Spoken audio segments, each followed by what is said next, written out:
So hello guys, welcome back to my channel. So another Mazda review here, but this time we are in the very large CX-90 all-wheel drive exclusive. So this is the one equipped with the captain seats at the rear. So Adrian's actually right in the back. So check out his POV drive of this too, where I'm in the one in the back this time.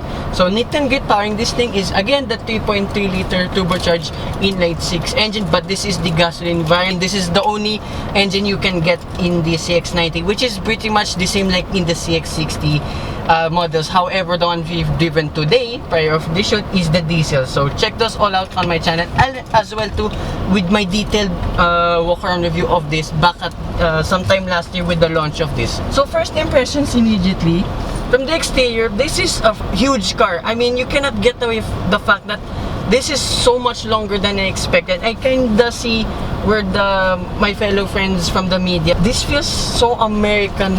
I mean, like an American car today because of the size of this. And speaking of the size too now, having driven just now the CX-60 diesel, we're in the gasoline 3.3 liter engine. It's much more quieter and much more smoother, and the NVH is superb.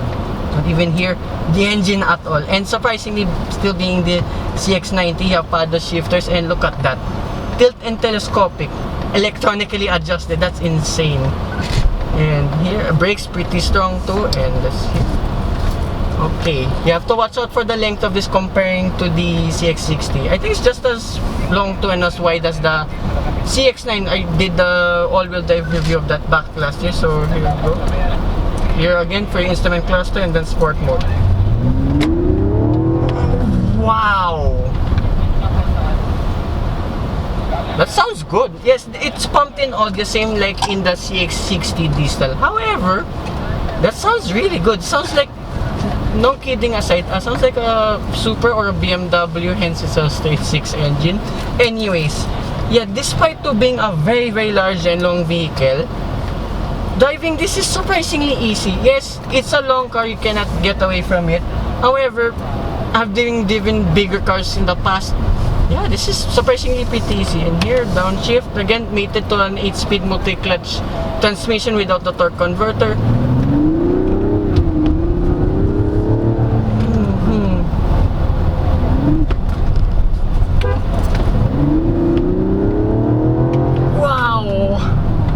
Alright, enough.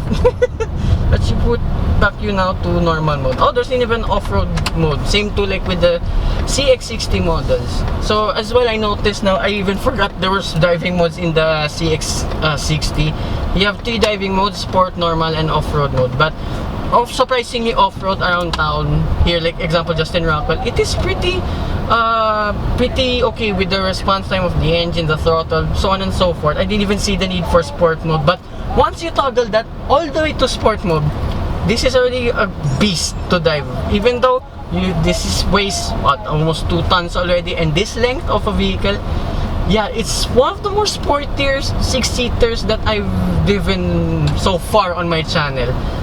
Right, and yeah, again, Mazda do know what they're doing always.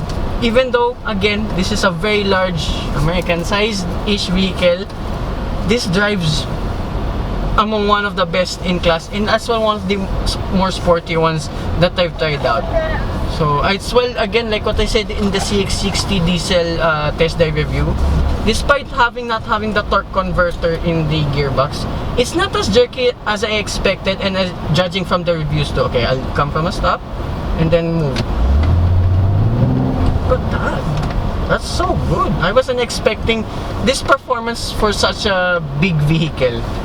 So yeah, that's the test drive done. So for a change, I will swap with Adrian. Let's talk about the captain seats in the second row.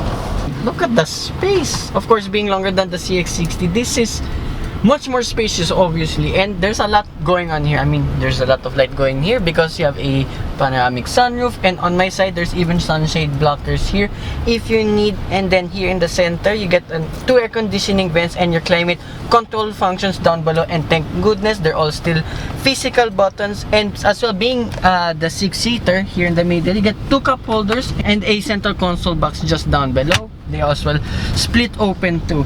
And the ride, the NVH here, I don't know, it's just a wee better than the CX-90. Of course, this is since Mazda upmarket this more as a luxury vehicle. I mean, they're a luxury brand nevertheless, but this is the most luxurious Mazda that you can get today. And two, for the price of this is like 1 million pesos more than the CX-90, but it's still at an affordable, 4 fingers in the air, 3.7 million pesos, which is an absolute steal for me because it's got everything already.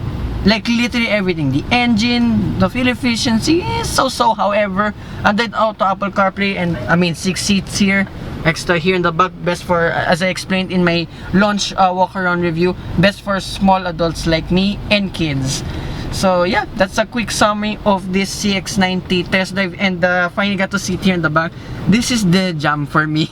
I got to be honest. As a driver's vehicle, it's not so bad, but personally, I would still get the CX-60. But would it be the gas or the diesel? Let's find that out in the future. So, hope you guys like and subscribe, and I will see you with more Mazda reviews. And thank you for my today's chauffeur, Aiden1011, who just did his POV test drive of this tool. So, check out our reviews too of the CX-60. So, bye-bye.